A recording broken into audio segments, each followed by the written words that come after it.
महाराजा सूरजमल विश्वविद्यालय भरतपुर के बीए तृतीय वर्ष पाठ्यक्रम में निर्धारित गीता का दूसरा अध्याय चल रहा है, जिसका 31वां श्लोक आज पढ़ेंगे। अर्जुन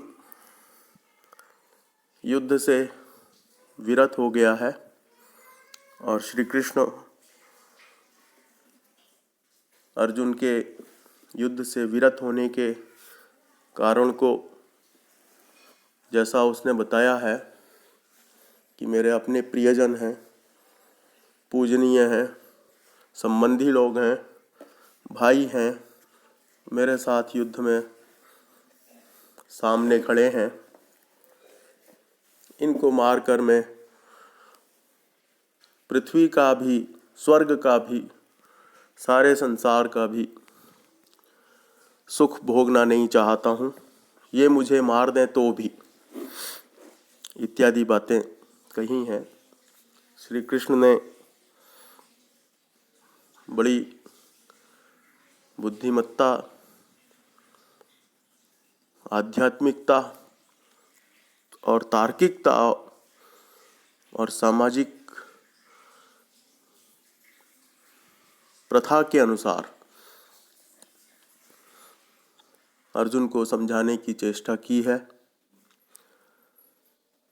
अभी तक के श्लोकों में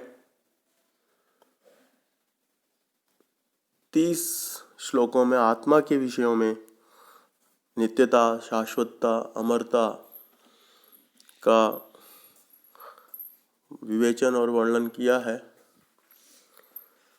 अब वो कहते हैं, स्वधर्मम अपि चावेक्ष्य न विकम्पितुमर्हसि धर्म्याद्धि युद्धा श्रेयो अन्यत् क्षत्रियस्य न विद्यते। क्षत्रिय का जो धर्म है, हे अर्जुन तुम क्षत्रिय हो, अगर क्षत्रिय हो तो अन्याय का, गलत का विरोध करना और अन्यायी, आताताई, आतंकवादी, उपद्रवी व्यक्तियों को मारना, ये तुम्हारा धर्म है। तुम अपने धर्म को भी यदि देखो ध्यान से तो भी तुम्हें विचलित होने की, विकंपित होने की, डरने की, पलायन करने की, भगोड़ा, समाज तो यही भगोड़ा ही कहेगा, भगोड़ा सिद्ध होने की जरूरत नहीं है। क्योंकि क्षत्रिय के लिए धर्म पूर्वक न्याय के लिए, अन्याय को दूर करने के लिए, युद्ध से बढ़कर के कोई भी उसके लिए सुखद, कल्याणप्रद, कीर्तिकर, यश प्रदान करने वाली कोई वस्तु है ही नहीं। ये तुम्हारा क्षत्रिय हो, इसलिए तुमने क्षत्रिय जो वर्ण है, छात्र धर्म है, इसको तुमने स्वयं चुना है, तुमने इसका वर्ण किया है। तुम तो युद्ध का नाम सुनकर के तुम्हारी भुजाएं फड़कने लगती थीं, तुम्हारा मन मस्तिष्क प्रसन्नता से उल्लसित हो उठता था, युद्ध का नाम सुनकर तुम्हारे अंग अंग प्रसन्नता से भर उठते थे, पुलकित हो जाते थे। आज तुम्हारा गांडीव छूट रहा है, त्वचा शुष्क हो रही है, आंखों में करुणा और दुख है, कायरता है।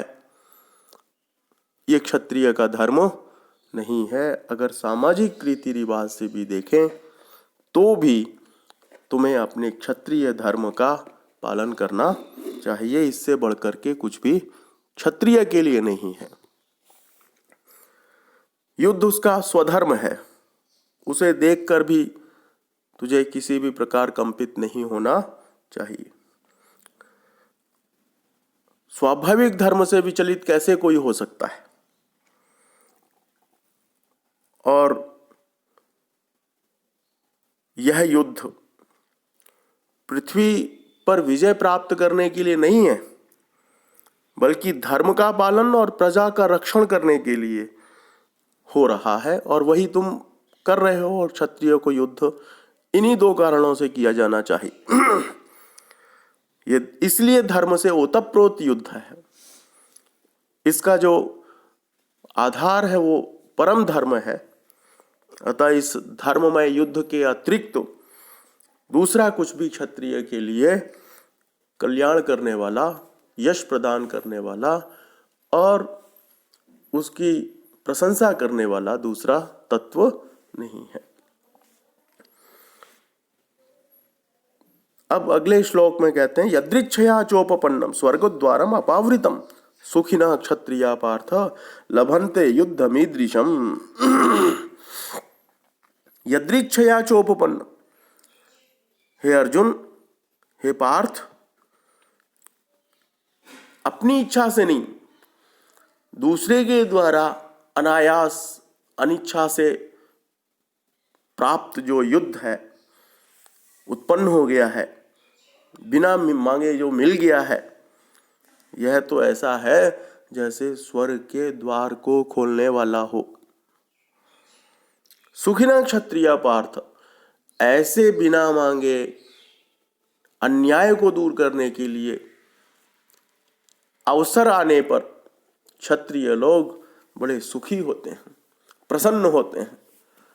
अब मौका हमें मिल रहा है जिसके लिए हमारी माँ ने हमें जन्म दिया है। अब मौका मिल रहा है, अब तक हमने जिस देश के लिए, देश का अन्न जल खाया और पिया है, उसका कर्ज चुकाने का अवसर मिल रहा है। इस भावना से भर करके ऐसे युद्ध को वह क्षत्रिय लोग स्वर्ग का द्वार समझते हैं। अगर जीवित रहेंगे तो संसार में कीर्ति का, पदार्थों का, राज्य का सुख भोगेंगे। और यदि मर गए तो वीर गति को प्राप्त होंगे। हमारी गति जो है वह कायरों की नहीं होगी, पलायनवादी लोगों की नहीं होगी, भगोड़ों की नहीं होगी।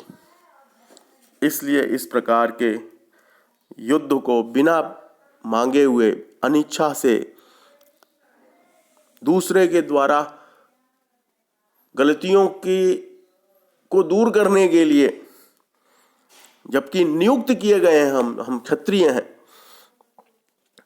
और ऐसे युद्ध को अवसर मानकर बड़े प्रसन्न होते हैं, सुखी होते हैं और ऐसे युद्ध का अवसर पर लाभ उठाते हैं। इसलिए अब तुम्हारा कर्तव्य क्या है, वो अगले श्लोक में फिर श्री कृष्ण जी बताते हैं। अथ चेत्विमं धर्म्यं संग्रामं न करिष्यसि ततः स्वधर्मं कीर्तिं च हित्वा पापम अवाप्स्यसि। हे अर्जुन, यदि अब तुम ये धर्म रूप संग्राम युद्ध नहीं करोगे, ततः तो क्या होगा, स्वधर्मम कीर्तिम च, अपने धर्म से भी च्युत हो जाओगे और कीर्ति को भी छोड़ करके सिर्फ पाप को प्राप्त होगे। यदि तू यह धर्मयुक्त, धर्म से ओतप्रोत युद्ध नहीं करेगा तो उस युद्ध के ना करने का कारण अपने धर्म को और महादेव आदि के साथ जो युद्ध किया था और कीर्ति प्राप्त की थी, यश प्राप्त किया था, वो सब नष्ट होगा। और न केवल नष्ट होगा बल्कि तू पाप को भी प्राप्त होगा, अर्थात तेरी लोग सब निंदा करेंगे। इसलिए तुम्हारा जो इस समय धर्म है, तुम्हारा जो इस समय कर्तव्य है, वह यही है कि तुम युद्ध करो। इसीलिए चेतावनी के साथ भी कहा जा रहा है, और कहा यह जा रहा है कि इमम धर्म्यम, धर्म करने योग्य जो युद्ध प्राप्त है तुम्हें, वह युद्ध यदि तुम नहीं करोगे तो अपने धर्म से भी जाओगे और अपयश के भागी भी होगे।